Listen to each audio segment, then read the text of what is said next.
The final warning. The crystal towers of Nexus Prime stretched toward twin suns, their surfaces gleaming with the accumulated wealth of 1,000 conquered worlds.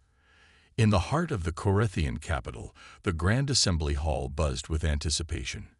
Representatives from dozens of species filled the vast chamber, their alien forms creating a tapestry of scales, fur, and exotic appendages. At the center of it all sat Emperor Thrakmian, his massive form draped across a throne carved from a single meteor. Ambassador Elena Vasquez stood at the speaker's podium, her simple blue diplomatic uniform a stark contrast to the elaborate displays of wealth surrounding her. She was small by galactic standards, barely reaching the waist of the nearest Corinthian guard, yet she carried herself with quiet dignity. Behind her calm exterior, Elena felt the weight of her species' future pressing down like a physical force. The Emperor's voice rumbled through the chamber, amplified by neural translators that converted his guttural language into dozens of alien tongues. The human seeks an audience. How amusing! His 4 eyes glowed with predatory amusement as he leaned forward. Speak quickly, mammal. We have important matters to discuss with actual civilizations. Cruel laughter rippled through the assembly. The Corinthian Empire controlled nearly 300 star systems, their military might unquestioned for over 2 millennia. They had crushed countless species, turning proud civilizations into slave populations or reducing their worlds to radioactive wastelands. To them, humanity was nothing more than another primitive species ripe for conquest. Delina activated her translation device and began to speak, her voice carrying clearly through the vast space despite its modest volume. Your Imperial Majesty, I come before this assembly not as a supplicant, but as a representative of the United Terran Federation. For the past 6 months, Corathian forces have occupied 17 human colonies in the Outer Rim territories. Murmurs of surprise rippled through the gathered delegates. No species had ever addressed the Emperor with such directness. Most came bearing tribute or begging for mercy. Delina continued, her tone remaining professional despite the magnitude of what she was about to say. These colonies house over 12 million human civilians. They are farmers, researchers, teachers, and their families. People who left Earth seeking nothing more than peaceful lives among the stars. Admiral Vextar, the Emperor's chief military advisor, rose from his position near the throne. His scared carapace bore the marks of 100 battles, and his reputation for ruthlessness was legendary throughout the galaxy. The territories in question have been claimed by imperial decree, he announced, his mandibles clicking with disdain. The human populations will be relocated to appropriate labor facilities. This matter is not open to negotiation. Elena nodded respectfully but did not waver. I understand the Empire's position, Admiral. However, I must inform this assembly that any harm to human civilians will result in immediate military action by the Terran Federation. The chamber erupted in shocked gasps and outright laughter. A species that controlled barely 30 star systems was threatening the mighty Corathian Empire. The audacity was beyond comprehension. Emperor Thrakmian's laughter was like grinding stone. Military action from humanity. He gestured dismissively with one of his 4 arms. Your largest warships are insects compared to our dreadnoughts. Your technology is centuries behind ours. Your entire fleet could not threaten a single Corinthian battle group. Elena's expression remained calm, though those who knew her would have noticed the subtle tightening around her eyes. Your Majesty, humanity does not seek conflict. We have attempted diplomatic resolution for months. But we will not allow our people to be enslaved or slaughtered. She paused, letting her words sink in before delivering the final blow. I am here to deliver humanity's final warning. You have 72 hours to withdraw all Corinthian forces from human territory. If this ultimatum is not met, the Terran Federation will consider itself at war with the Corinthian Empire. The silence that followed was deafening. Then the laughter began again, louder and more mocking than before. Several alien delegates actually fell from their seats in their amusement. The idea that humanity would declare war on the Korathian Empire was the most ridiculous thing they had ever heard. Admiral Vextar's mandibles spread in what passed for a grin among his species. "Perhaps we should be grateful for this entertainment," he said, his voice dripping with contempt. "It has been centuries since anyone has provided such comedy in these halls." Emperor Thrakmian wiped tears of laughter from his eyes. "Very well, human. We accept your declaration of war. Admiral, how long will it take to pacify Earth?" Vextar consulted a holographic display that materialized before him. The human homeworld is protected by approximately 400 vessels, most of them light cruisers and frigates. With our third fleet alone, I could reduce their orbital defenses to debris within 6 hours. Complete planetary subjugation should take no more than 3 days. "Excellent," the Emperor rumbled. "Begin preparations immediately. I want this war ended before the next trade conference." Elena was escorted from the chamber by guards, their massive forms dwarfing her slight figure. As she walked through the corridors of the palace, she activated a small device concealed in her diplomatic case. The message she sent was brief, encrypted, and directed toward a seemingly empty region of space beyond the Korathian border. Diplomatic solution failed. They have been warned. Authorization code Omega 779. The response came immediately, text appearing on her secure display. Understood.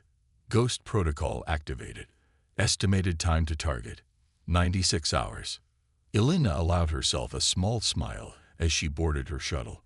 The Korathians had made the same mistake that had cost so many other species throughout history. They had underestimated humanity. As her ship departed Nexus Prime, massive Korathian battle fleets were already mobilizing. Emperor Thrakmian watched from his palace observatory as thousands of warships assembled in formation. The sight filled him with satisfaction. This would be the shortest war in Imperial history. He was right about the duration, though not in the way he expected. Deep in the abandoned Kepler Nebula, dormant installations that had drifted silently for decades suddenly came to life.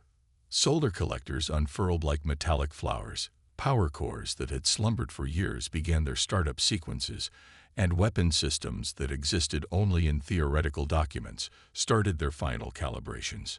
Captain James Harrison stood on the bridge of the UTS Defiance, watching as his tactical display updated with new contacts. Around him, the bridge crew worked with quiet efficiency, their faces grim but determined. They all knew what was coming. "Contact from Fleet Command," his communications officer reported. "All assets are online and ready. We have authorization to proceed." James nodded slowly. He had served in the Terran Navy for 23 years, working his way up from enlisted to command. He had always hoped he would never see this day, the day when humanity's deepest secrets would be revealed to the galaxy. "Signal all units," he ordered.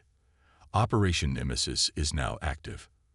All ships begin final approach to target coordinates."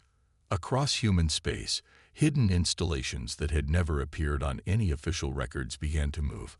Stealth ships that had operated in the shadows for decades received their orders. Weapons that the galaxy believed were impossible started their targeting sequences. The Korathian Empire had ignored humanity's warning. Now they would learn why Earth's species had not only survived, but thrived on one of the galaxy's most dangerous worlds. They would discover what happened when apex predators decided that diplomacy had failed. Admiral Vextar's fleet of 800 warships jumped to hyperspace, confident they were about to crush the latest upstart species. They had no idea they were flying directly into the most sophisticated trap in galactic history. The war was about to begin, and when it ended, the galaxy would never look at humanity the same way again. The Empire burns. The first Korathian battle group dropped out of hyperspace at the edge of the Sol system, expecting to find scattered defensive formations and desperate human pleas for mercy. Instead, Admiral Vextar found something that made his 4 hearts skip a beat. Absolutely nothing. "Sensors report," he barked from the command throne of his flagship, the Eternal Conquest. The massive dreadnought was the pride of the Corinthian fleet, its weapons capable of cracking planets. "Sir, I'm detecting minimal activity around the inner planets," his sensor operator replied, confusion evident in his voice. "No fleet formations, no defensive grids. It's like they've abandoned the system."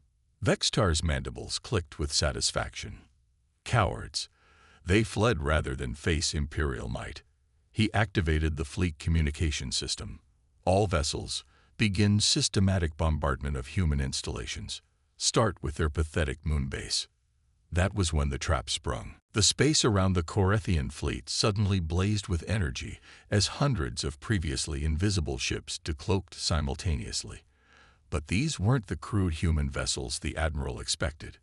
These ships were sleek, angular craft that seemed to bend light around their hulls, their weapons already glowing with deadly purpose. "Contact. Multiple contacts." His sensor operator screamed. "Admiral, I'm reading over 600 ships. Their signatures are impossible. These energy readings are off the scale." General Sarah Chen stood in the command center of the human battleship UTS Retribution, watching as her fleet emerged from stealth. Unlike the ornate bridges of Corinthian vessels, her command center was efficient and functional. Every surface displayed critical information. Every officer focused on their task with mechanical precision. "All ships, this is Command Actual," she broadcasted. "Execute Protocol 7. Target priority. Command vessels first, then heavy cruisers. Let's show them what happens when they ignore our warnings." The human fleet opened fire with weapons that shouldn't have existed. Quantum cascade torpedoes tore through Corinthian shields like tissue paper. Graviton beam erased twisted space itself, crushing enemy vessels from within. Energy projectors firing coherent streams of antimatter turned the pride of the Corinthian navy into expanding clouds of plasma. Admiral Vextar watched in horror as his flagship's shields collapsed under bombardment from weapons that violated every known law of physics. "How is this possible?" he roared. "Our intelligence reports indicated primitive missile systems and kinetic weapons." Dr. Marcus Webb smiled grimly from his position aboard the research vessel UTS Innovation. The elderly scientist had spent 30 years developing the technology now tearing apart the Corinthian fleet. "That was the idea," he said to his research team. "Let them think we were primitives while we developed actual miracles." The human strategy had been decades in the making. While publicly displaying outdated technology and maintaining the appearance of a young, struggling civilization, humanity's greatest minds had been working in secret. They had solved problems the galaxy's oldest species considered impossible. They had weaponized physics itself. The first Corinthian battle group was annihilated in 17 minutes. Not a single human ship was lost. But the real surprise came when Admiral Vextar's emergency beacon reached the main Corinthian fleet. Emperor Thraxmion himself had accompanied the invasion force, confident that his presence would intimidate any human resistance. When the reports reached his command ship, he refused to believe them. "Impossible," he declared from his mobile throne room. No species could develop such technology in secret. The humans must have alien allies. Fleet Admiral Zechthal, the Emperor's most trusted military commander, studied the tactical displays with growing unease. "Sire, regardless of how they acquired these weapons, we must adapt our strategy. Perhaps a tactical withdrawal while we analyze their capabilities." "No." The Emperor's roar shook the entire command deck. "The Corinthian Empire does not retreat from inferior species. We will crush them with overwhelming force." That decision sealed the Empire's fate. The human fleet didn't wait for the Corinthians to regroup. General Chen had anticipated their response, and her forces were already moving to the next phase of their plan. Across the galaxy, hidden human installations began revealing themselves. Deep space monitoring stations that had operated undetected for years suddenly activated weapon systems that could strike targets hundreds of light years away. The Corinthian Empire's greatest strength, its vast size, became its greatest weakness.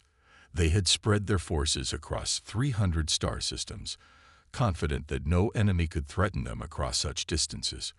They had never encountered a species that could fold space itself to their will.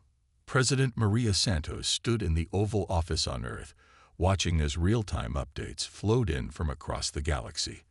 At 68, she had dedicated her life to preparing for this moment.